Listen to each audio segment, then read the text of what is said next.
Let me ask you, Mark, about one other part of the book. And this is about Steve Bannon's feud with Ivanka Trump. I'm quoting the book here. Bannon, assured by everyone that there was no winning against the Trump family, hardly tried to hide his satisfied belief that he was going to outplay them.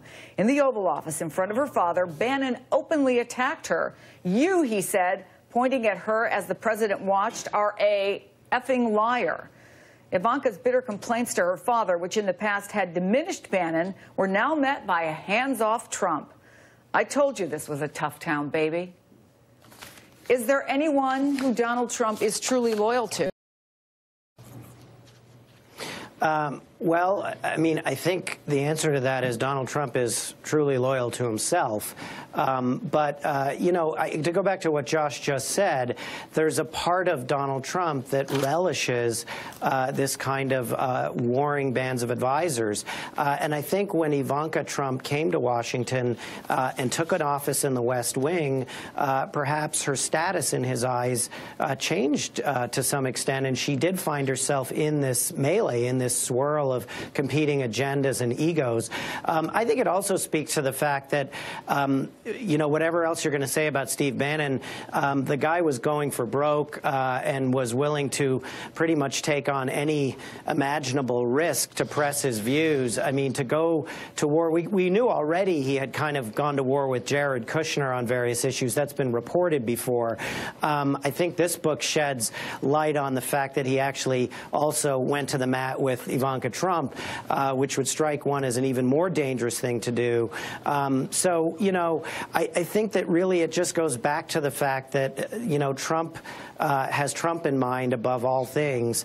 And I think the moment Ivanka came to Washington, as the president suggested to her, she was kind of taking her fate in her own hands. You know, one of the interesting things about this book, and again, I think in a way that you say it, Josh, it affirms a lot of things we knew, but puts it kind of, for me, in a new context, new quotes, new interviews.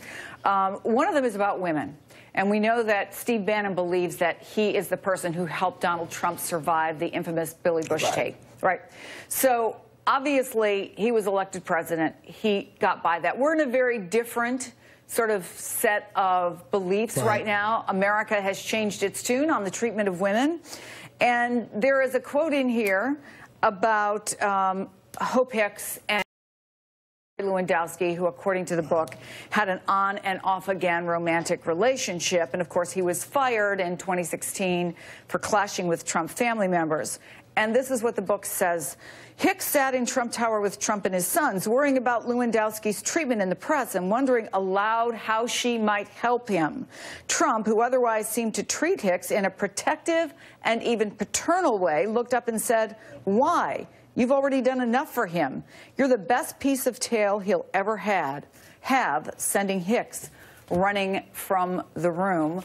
I think certainly one of the pieces of this book that will upset more than a few people, will affirm for a lot of people what they believe is how Trump really what Trump really believes about women and how he treats women.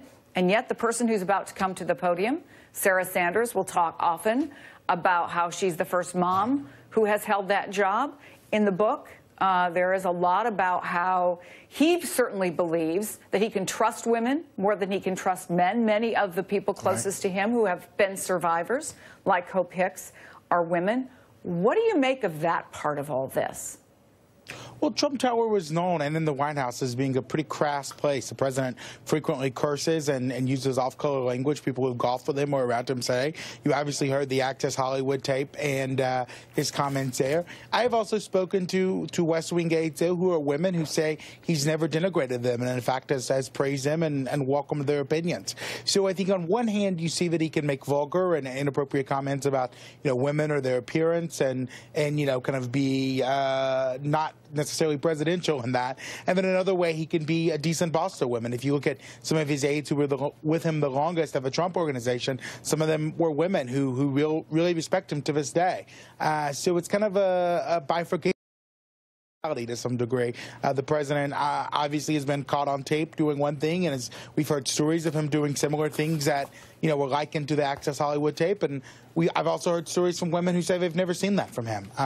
So I think it's kind of both at the same time. There is another bit of this, and that is about the media and the president and truth and his relationship with truth. And one of the more interesting parts of this is about how he learned over every month on the most basic level, Trump just did not, as Sean Spicer later put it, give a expletive deleted. You could tell him whatever you wanted, but he knew what he knew. And if what you said contradicted what he knew, he simply didn't believe you. Is that what it is like dealing with this White House, basically, on a day-to-day basis? And I'll start with you, Josh. I'll go to Mark then. Mark? Well, first of all, I draw a distinction between this White House that we deal with on a day-to-day basis and the president himself. I think if you deal with officials at the White House, whether it's the chief of staff or the national security advisor or Press Secretary Sanders, that's not at all what it's like.